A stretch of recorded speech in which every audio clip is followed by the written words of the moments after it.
Coming up on 2020 on ID. 911. I think I need an ambulance. A beloved son crushed to death. The truck fell on my stepson. Oh, my God. But years earlier, another mysterious death. Was it a family curse, or was there a cold-blooded killer at the dinner table? To think that you can drop a 5,000-pound vehicle on your child and watch him die? A new wife goes undercover to learn the truth. I asked you if you pushed the truck. Family ties. Plus, he checked in, but he never checked out, except in a body bag.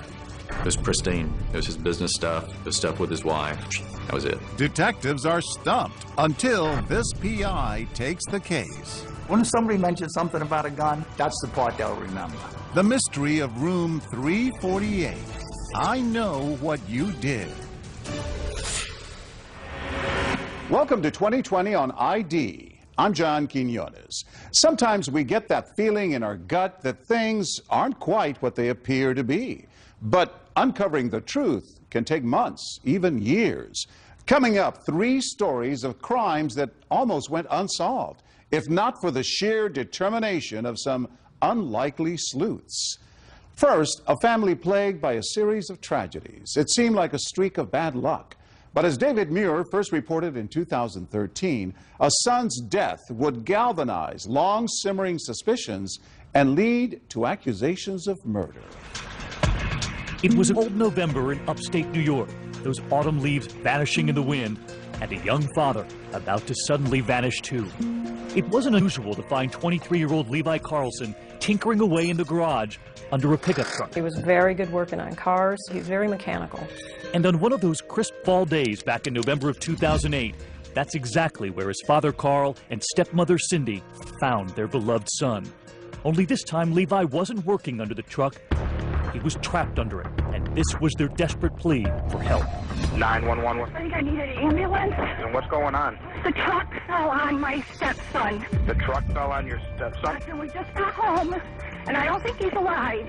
Levi stood little chance against the 3 tons of metal. That pickup truck that had been propped up had come crashing down. Yeah, Carl, they want to start CPR. Do you know CPR?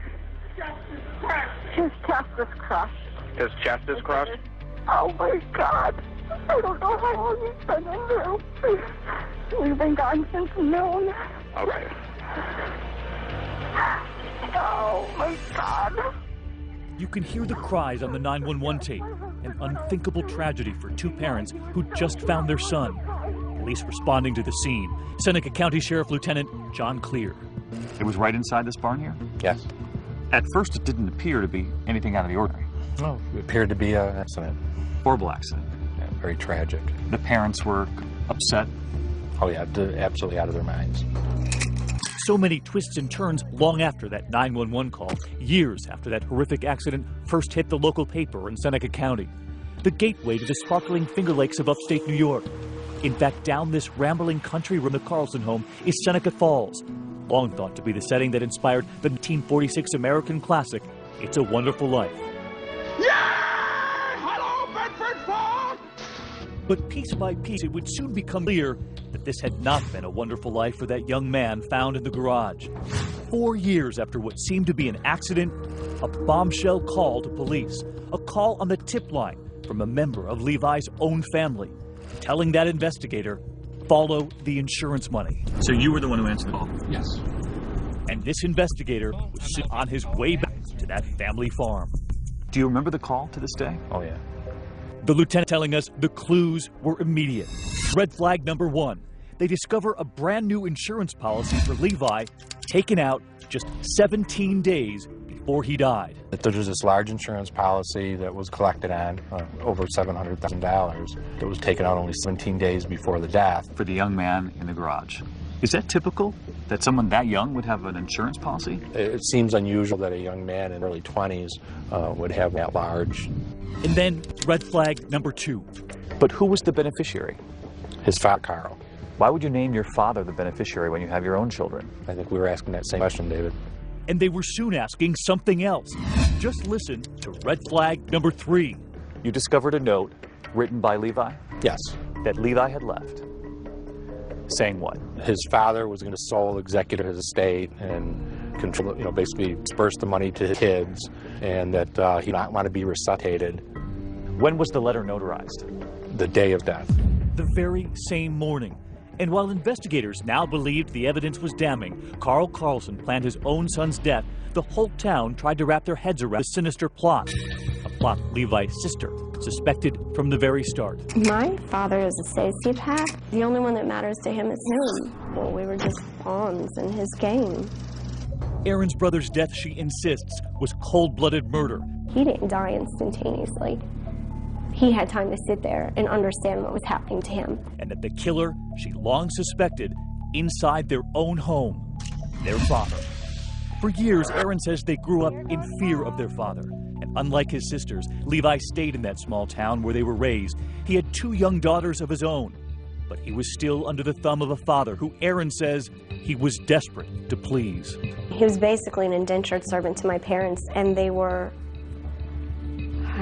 they were controlling everything. He wanted more than anything to just have a close relationship with our father. He was really striving for that. But she is convinced that as her brother tried to build that relationship, her father was crafting something else, the plan to kill his son. To think that as a parent, you can drop a 5,000-pound vehicle on your child and watch him die, it's absolutely unimaginable. Especially as a parent myself, I just can't even begin to imagine. We head to the local scrapyard where Levi's pickup truck was getting after that accident. His truck destroyed long ago.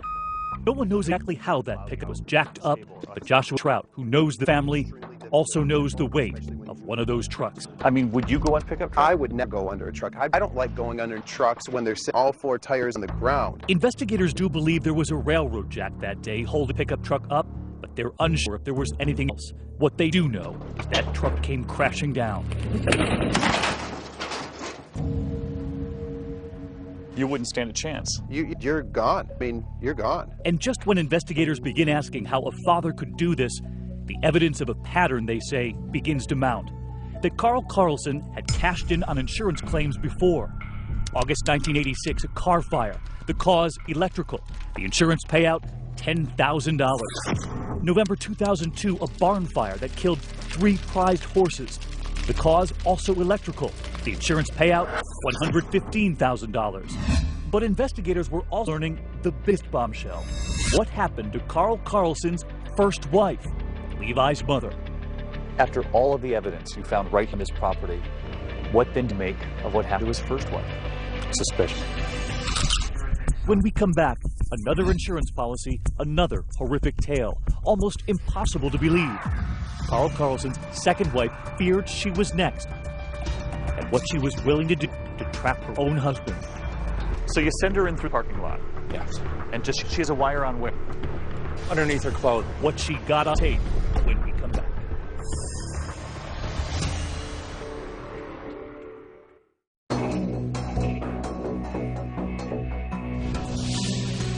When Lieutenant John Clear reopened the investigation into Levi Carlson's death underneath that pickup truck, finding what he says is evidence his father was out for the insurance money, he never expected the dramatic turn the case was about to take all the way across the country in a small mining town in the Sierra foothills of California. While you're investigating everything that happened here, you discovered the story of his ex-wife. Yes. Could you believe it? It certainly raised a lot of concerns. The stunning discovery: Levi's mother, Christina, Carl Carlson's first wife, had died in a 1991 house fire. And who just happened to be the beneficiary of a $200,000 life insurance policy? Her husband, Carl. She'd been a vibrant, doting mother. You can see her here in home videos, holding one of her 3 young children, Aaron, Levi, and Katie. She literally did everything for me. She was just an amazing woman. But Aaron claims her mother was trapped in that marriage. My father had a very horrible temper, and it didn't take an awful lot to set him off. And my mother would take the brunt of it. She would not allow him to take it out on us. The sister of that first wife remembers asking her the same question over and over. I kept asking her, why aren't you leaving him? Why aren't you leaving him? And I almost had her convinced to leave. We were this close when the fire came through. It was New Year's Day, 1991. The children were napping. Christina was in the bathroom when their home suddenly lit up into a kerosene-fueled inferno. I remember waking up and going to my bedroom door. I saw the flames. So I woke my sister up. My father, bust through the window and, got us out. Never once did he look panicked or frantic or frazzled, not even confused. He was just very calm and, let's go. In the fire report, Carl Carlson told investigators that just 3 days before that fire, he'd repaired a broken window in the bathroom by boarding it up with a piece of wood and 17 nails. That window would have been his wife Christina's only way out. And then just a week after the fire, Carl hit the road, leaving California with his 3 young children, returning to upstate New York to be near his family. We all raised our concerns that we thought the fire looked very suspicious. That was 18 years ago. Now 2 deaths, mother and son, each with the big payout for Carl Carlson. Was he a man cursed with family tragedies? Or was he murdering his own family members for money? A lot of people have said when this guy needed money, a family member would die. There's definitely a pattern there. Authorities in California begin to reinvestigate, reopening the case of Carl Carlson's first wife. Who was about to help take him down? Carl Carlson's second wife, Cindy. You're about to see her play a critical role in the arrest of her own husband. You find all these red flags and you decide we're going to call the wife, Cindy. And what does she say? The first thing said was, "Thank God you called." She said, "Thank God." Yes. Investigators say Cindy Carlson feared she could be next and had moved out of their home. She was afraid. Yep. She being a pattern. Was she convinced there was a killer in her own home? I think that she suspected it. She believed that there was an insurance policy on her. On her too. Yeah. When you asked her to help you out, she said yes. She agreed. It was called Operation Abigail's, and it all went down at this local restaurant, known more for its chicken wings than undercover stings, and 2020 was taken right through it. So they walk in as a couple. She's got the wire on Underneath her clothing. And what does he think he's walking into? He thinks he's coming to talk to his wife about getting back together. About conciliation? Yes. He has no plan to get together? No. She's here for you? Yes. Cindy sat down with her husband, that wiretap hidden. One intention, to catch Carl Carlson on tape confessing to Levi's murder. A confession she had told investigators he'd already made to her once before. So as they're sitting there at that, well, how many other undercover investigators are here in the restaurant? There was a total of 4. And this is what they got. I mean, you're sorry about it, right? Every minute. Okay, Carl, and I asked you if you pushed the truck, and you said yes. No, I didn't push the truck. I said I had nothing to do, but I said I took advantage of the situation once it happened. And that is exactly what I said to you. Carl, you told me that you didn't set it up that way, but when you were in there, you saw the opportunity. No, after it had happened, then I panicked and saw the opportunity to where, like what you wrote. That's exactly what I said. One of the most significant remarks was that he took advantage of opportunity. Opportunity. Very strange word for a father to use about a son's death. I would find it very unusual that a parent would refer to the death of their child an opportunity. Carl Carlson agrees to meet his wife again, but Cindy and that team of investigators have other plans. You're all set. I'm all set. Okay. So he thinks he's coming to meet her again? Yeah. But you're waiting for him time? Yes. And you haul him in first in? Yes. How many hours? About 9.5. Almost 4 years to the day after Levi Carlson was crushed to death, Carl Carlson now sitting inside this interrogation room across from investigators. What killed him? The truck. How'd the truck kill him? It landed on him. And I had nothing to do with the truck landing on him. Nothing. Absolutely nothing. You haul him in, and you begin asking questions. How many different stories do you have? 3. Version 1, Carlson says he and his wife come home from a funeral and a dinner afterward to find Levi dead under the truck. But soon, version 2, he was now saying that he and his wife were preparing to leave for that funeral when he discovered his son in the garage, pinned under the truck. The truck had already been fallen over. and I found him dead. And so this is around noon. You this. found around noon or just before noon. You found him. You went out there and the truck was rolled over on him. Yeah, and I panicked. I don't know. So you panicked in what regard? Just I left. So now I went you saw him. Did you run over and call medical help? Call 911 to get help? No, I didn't do anything. I froze. Now, was there a phone in the garage or No. a cell phone, or No. you run back to the house and call 911? No, I went to the funeral. So he saw his son trapped and dead on truck, still left for the funeral? Yes. He says that father didn't return until 4 hours later.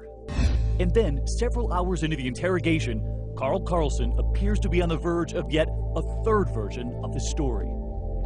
Never heard him? Good. You're that close, man. You're close. Come on. Let it out. Let it out. Let it out. I'll walk with you, man. I'll walk with you. Is it just a split-second thing? You couldn't hurt him. The accident. I opened the truck door. Okay. When they did it. Now you see how it was happening? We've gone from he was dead and you walked in there to now that it fell and you opened the door. I know. So take the final step. There is no more. I stepped into the truck and the thing fell. And I was just scared. His son trapped by the truck, and yet they still the house? Yes. Does that make any sense? No. I can't imagine walking away and leaving your child dying on the floor. They were going to a funeral. Yes. And yet many would argue he had just created one right here in his own garage. It's fair to say that. But Carl Carlson continued to insist he's innocent, opening up to the Syracuse Post-Standard about his son from inside the county jail. Well, Levi, I mean, when he was younger, we had problems with him. School was hard for him. Losing his first mother was really traumatic, would be for anybody. He talks about Levi as a young father, that he took his son back in after Levi's divorce. He became responsible, he had manners, he grew up, and he realized that Mom and Dad weren't out to make his life miserable. He got life back into him. Carlson, now charged with murder in the second degree, entered the Seneca County Courthouse to enter his plea. And in a shocking moment of truth, he pleads guilty to killing his son Levi. Judge Dennis Bender sentencing Carlson to 15 years to life. Levi's sister Erin and her aunt Colette say they're relieved, but still hopeful investigators in California will charge Carl Carlson in the death of his first wife, too. I believe Carl killed my sister and he killed my nephew, and it's all linked to money. I want to hear those words come out his mouth. I want him to look me in my eye and tell me exactly what he did. And then I want him to go away for the rest of forever. In 2014, 23 years after the death of his first wife, Christina, the state of California charged Carl Carlson with her murder. Meanwhile, as of 2015, Carlson is appealing his conviction in New York State. He and Cindy are now divorced. When we return, a suspicious death in a hotel room. It was pristine. It was his business stuff. It was stuff with his wife, family. That was it. It wasn't from natural causes, and it wasn't suicide. No one else was even in the room. So how did he die? I think I know when it happened. I think I know who killed him. And I think I know how we're going to catch him. Stay with us.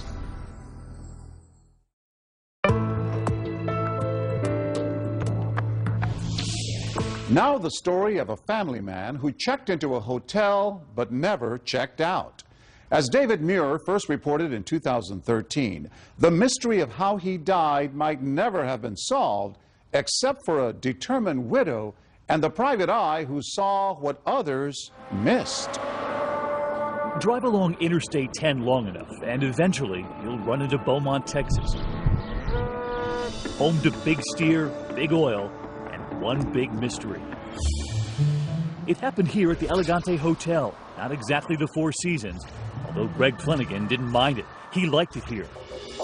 But on September 15th, 2010, the oil man and devoted husband, seen here on hotel security footage, walked in and headed to his room. Hours later, he would check out in a body bag. He'll be missed, and by us that loved him, and such a good guy. When the sun rises that morning in Texas, Greg Flanagan does not. Detective Scott Apple is sent in. So you remember getting that call that Thursday morning? Yes, sir. And it just came in as a deceased person at one of our local hotels. With no clear signs of foul play, at first the veteran detective thought this was going to be routine. You'd heard heavy smoker, had been a drinker in the past. Yes. A lot of steak. Yes. So it wasn't never saw a doctor. So you thought this guy might have had a heart attack? That's what we had just figured it must be at the scene. Detective Apple heads to room 348, and inside that door, 55-year-old man face down on the carpet. You open the door, right, and you see Greg Flanagan on the floor. Right there. Yes, sir. In fact, there's nothing to suggest this is a crime scene at all. Flanagan's cash is still in the room, candy and cigarettes on the bed, a soda on the table. At first glance, it looks like this must have been death from natural causes. This room was his home away from home. Right. Greg Flanagan had lived a good life. He had a great wife, success in the oil business, many friends, and few, if any, enemies. Give you not only a shirt off his back, but the shoes off his feet. Friend Miles Martin met Greg in the 4th grade in Louisiana, and those boys from the bayou maintained a friendship ever since. I thought, well, those damn cigarettes, they finally, they snuck up on him. Inside room 348, Detective Apple says his initial investigation indicated that the victim had a regular, rather humdrum routine. Flanagan at home with his wife in Louisiana on the weekends, but during the week he would live out of a small suitcase here at the Elegante, doing pretty much the same thing every night. He'd set up, and that was his routine for the evenings. He had his phone to communicate with his wife or business. It seemed the traveling oil man had settled in for the evening. He just ordered Iron Man 2 on pay-per-view. He was a creature of habit, and that was his routine. But this Cajun cowboy had taken his last ride to Texas.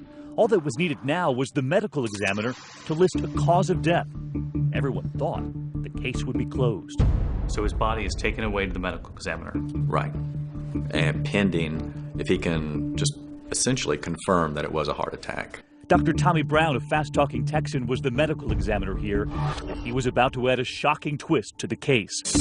Brown would find that Flanagan's body suffered severe internal damage, broken ribs, lacerations to the liver and scrotum, and a hole in his heart, all caused by blunt force trauma.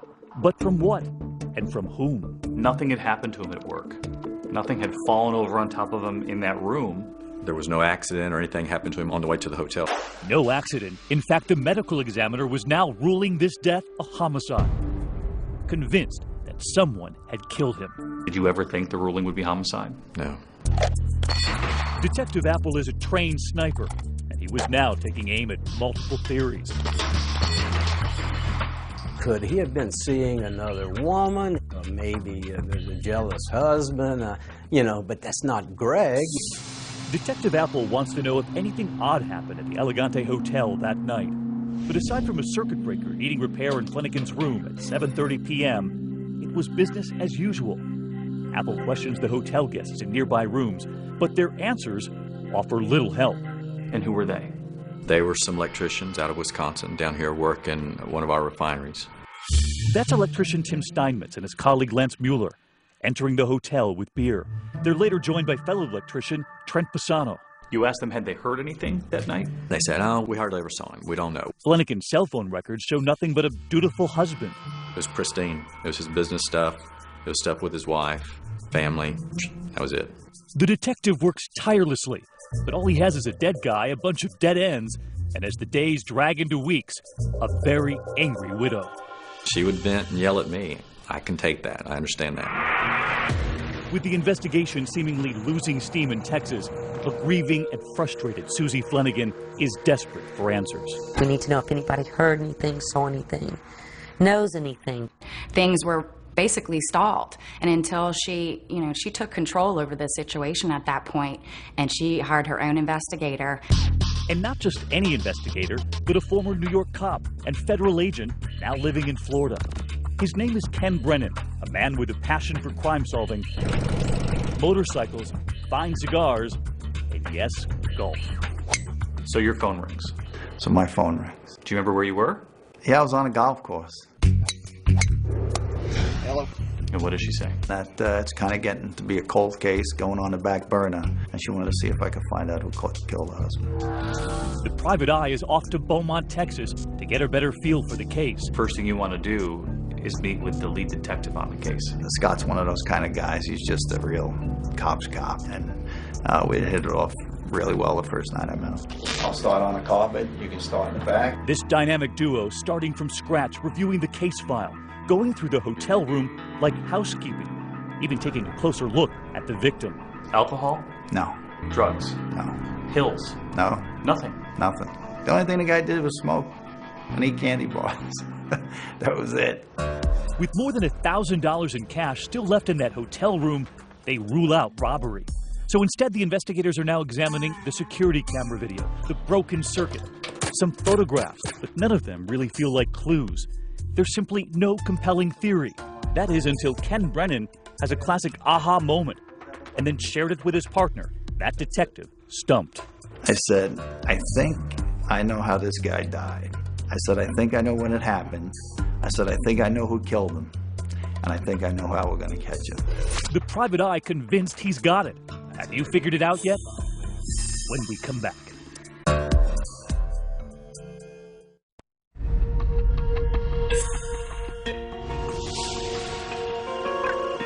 Every hotel has its rules. Here at the Elegante, they're actually written in stone. A Ten Commandments monument near the lobby reminds all, thou shalt not kill. But somebody broke that rule, and Greg Flanagan paid the price. You know, there should be more people in this world like Greg Flanagan. Unfortunately, he was stolen from his wife. Exactly. By the time private investigator Ken Brennan rolls into town, the body is cold, and the leads are even colder. Investigations are like a puzzle. A puzzle has many pieces, but each and every one of those pieces has to fit, and they have to fit perfectly. While the whodunit remains a mystery, the private investigator hones in on the when. This happened between 8:30 and 9 o'clock at night. He loved the room ice cold. His wife always said that, you know, he liked it like a meat locker. It was Flanagan himself who, while watching Iron Man 2 and making some popcorn in the microwave, tripped the circuit breaker. Part of the hotel goes dark. I said, when they came in to reset the circuit breaker, I'm sure they shut everything down to reset the circuit breaker, so they shut off the air conditioning. It had to have happened in that window right after the maintenance guys left him. He was killed before he realized that the room got warm. Because he was so adamant about keeping the room freezing cold. Ice cold, exactly. And when detectives discovered that body, the room was boiling. No one had turned that air conditioner back on. Brennan theorized that perhaps the hotel blackout could have led to an argument between Flanagan and another guest who might have been ticked off. He must have had a confrontation. I said, we're going to find out that it was probably the two guys next door.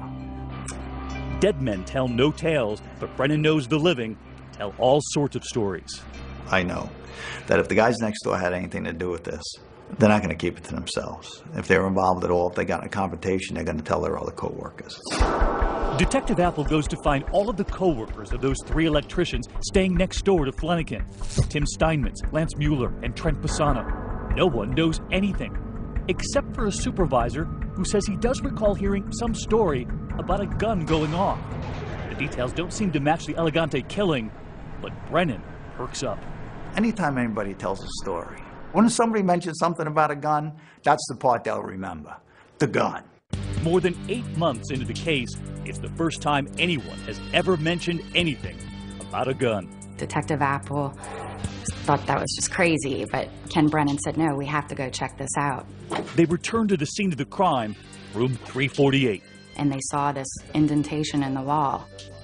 In fact, maintenance records show that the wall in Flanagan's room, room 348, had been repaired, but the indentation was noticeable, even in those crime scene photos. You noticed some patching on the wall. Yeah, so I said it's too big for a bullet hole, but let's see what it looks like on the other side. So now you're going into room 349. Correct.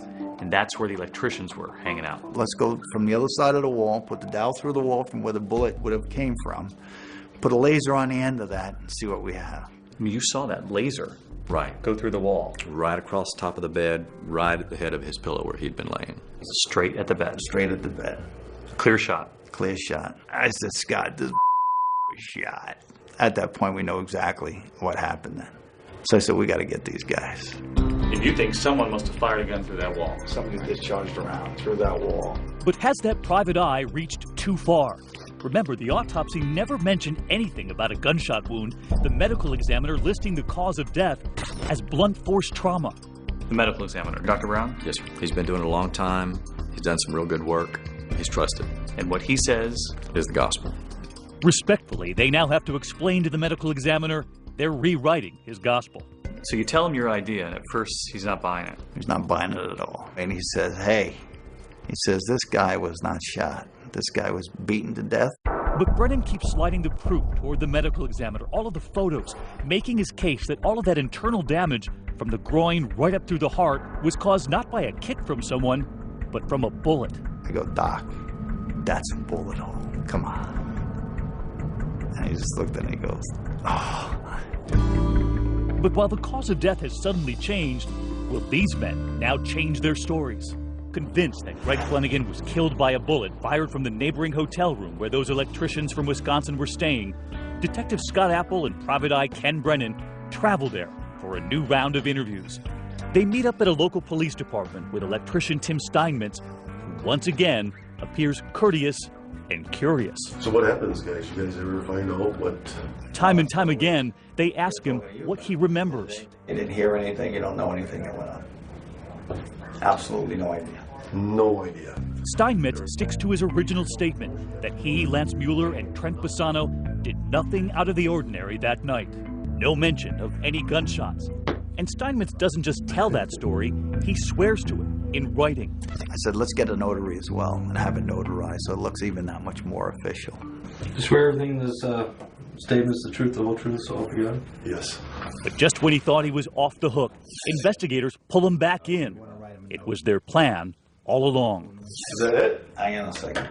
It wasn't until you signed that statement. Now you got a problem. Okay. You don't think that we know the story, that we don't know what the hell went on here? Of course we know. What are you, a moron? We know. You just made a false police report, that's why. You want to go to jail for that? Tim, we know what happened. We know everything that happened down there. And I realize you're trying to be noble and protect a friend, but you're about to get your whole family in a bind, and it's not worth it. And after the guy started thinking about that, and he says, okay, I'll tell you the truth. Well, then tell us what happened. Steinmetz begins to reveal the pieces of the puzzle, explaining how the evening was fueled by alcohol. Steinmetz and fellow electrician Lance Mueller entering the hotel with that beer. They're later joined by electrician Trent Bassano, and the heavy drinking begins next door in room 349. It was an accident. It really was. It turns out Mueller has a handgun in his truck, and at some point, for some reason, Steinmetz says the third electrician, Trent Bassano, goes to fetch it. We were in the room, and Trent brought Lance's freaking gun up there. And Lance was f***ing with that gun, and he went and loaded it, pulled the freaking trigger, and the gun off. Later that day, they track down the third electrician, and Trent Bassano corroborates the story. Listen as he explains how he nearly became the victim in this case, saying the bullet just missed him. And he goes, bam! And I went, oh! Like this, son of a bitch. And I looked, and there was a hole. And it was smoking. It turns out that private eye was right. The bullet slicing through the wall in room 349 and heading directly for Flanagan, striking him in the groin area and shooting straight up into his heart, all while he was sitting there watching Iron Man 2. All of that internal damage caused by a single shot, that 9mm handgun. Afterward, Mueller quickly packing up the gun and returning it to his truck, exiting the hotel with a bag, then returning moments later without it. And never telling anyone, those electricians try to cover both their tracks and that bullet hole. And what was it they put in there? Toothpaste. They put toothpaste in the hole, thinking no one would ever notice. Exactly. No one went to check on Greg. No one alerted the front desk. Never bothered to knock, never bothered to put their ear to the door, heard any moaning or anything, nothing. The next day, even when they see a body carried out on a gurney from the room next door, they say nothing. This is not an accident, you know? This is a murder. pulled that freaking trigger. I sat right there and watched him do it. The only man missing at Confession Central was the shooter himself. Watch as Apple and Brennan have Steinmetz call the gunman. Steinmetz urges Mueller to turn himself in. I said, they probably are going to come and get your ass. I don't know. But now that they know the truth and everything, you should probably try to make some kind of effort, you know. Listen in as Mueller realizes they've figured it out. He pleads no contest to a charge of manslaughter, a judge sentencing him to 10 years in prison. The others are not charged. I don't think he did the right thing. I don't think anybody did the right thing. Inside that courthouse, Susie Flanagan watching on, saying it all could have been avoided had they simply checked on her husband that night. Had he simply come forward, this would have been a completely different, quote, accident. She was disgusted with their behavior. She felt like they basically disregarded him as a human being. Susie did not want to go on camera trying to preserve that quiet life she and her husband once shared. But she did tell us of that private eye she hired. I would trust him with my life. What did Susie say to you? You know, she was determined that, you know, that there would be justice, that she would find out who killed the husband. And she was successfully able to do that. Next, the charming English boyfriend. Was he too good to be true? He was an international businessman, you say. With me, he was an international speed climber. A liar caught red-handed, and a group of women hell-bent on revenge. He needs to be stopped. Stay with us.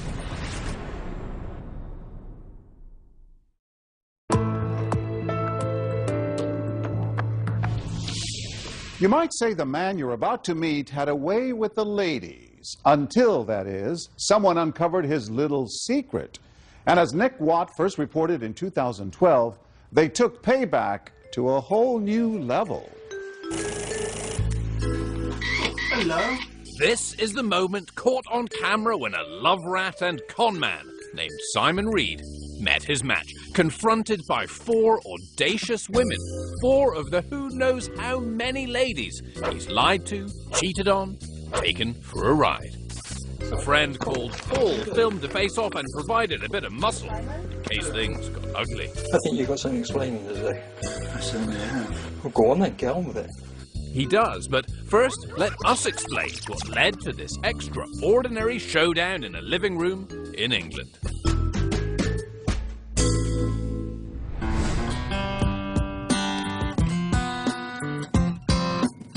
I first met Simon in June of 2008, because I'm kind of fond of Englishmen. I'm kind of an Anglophile. That's Andy, a massage therapist from Minnesota and the glue that binds our story together.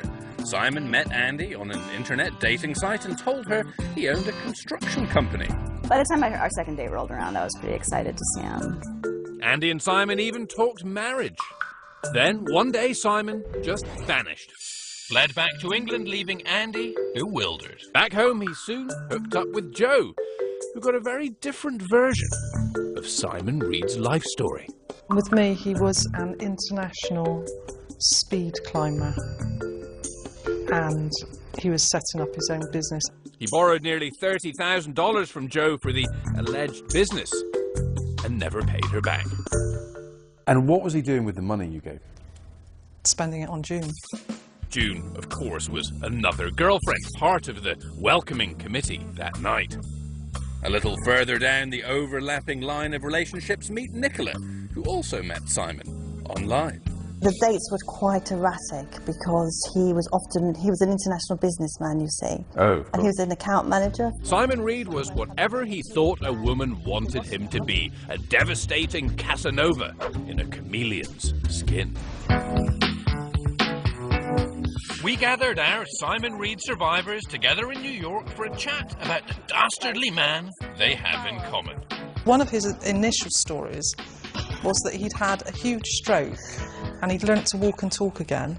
They were all initially drawn to his beautiful teeth. Not a trait the English are famed for. Each would eventually find out those teeth are also false. He told me he had been in an explosion when he was in the army and his teeth had knocked out. He told me they were veneers. He told me he lost them playing ice hockey. I spoke to his wife about the teeth and she said, yeah, that's a bit of a sore point with me. She said, I bought him those.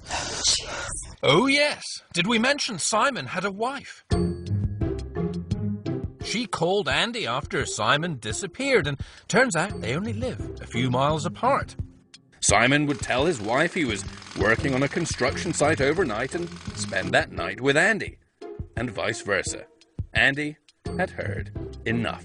I decided to take matters into my own laptop. Andy wrote a searing posting about Simon on her blog. According to his wife, I ain't the first, she wrote. I am but one in a long parade of girlfriends he's had since they married 7 years ago. Joe and Nicola stumbled upon the blog while Googling Simon, trying to find out just how deep his lies went. And I nearly fell on the floor. So why did he do this? Joe discovered the truth when she saw a recurring number on his phone bill and dialed. It was Simon's dad's house. Simon had, of course, told Joe that his dad was dead. He said he's a pathological liar. Simon's own father said that. Yeah. I suppose I've been like this for years. Lying is just much easier than whatever the truth is for me. He needs to be stopped, and we all agreed. They decided to confront Simon, the love rat, with the help of Laura, Simon's latest paramour.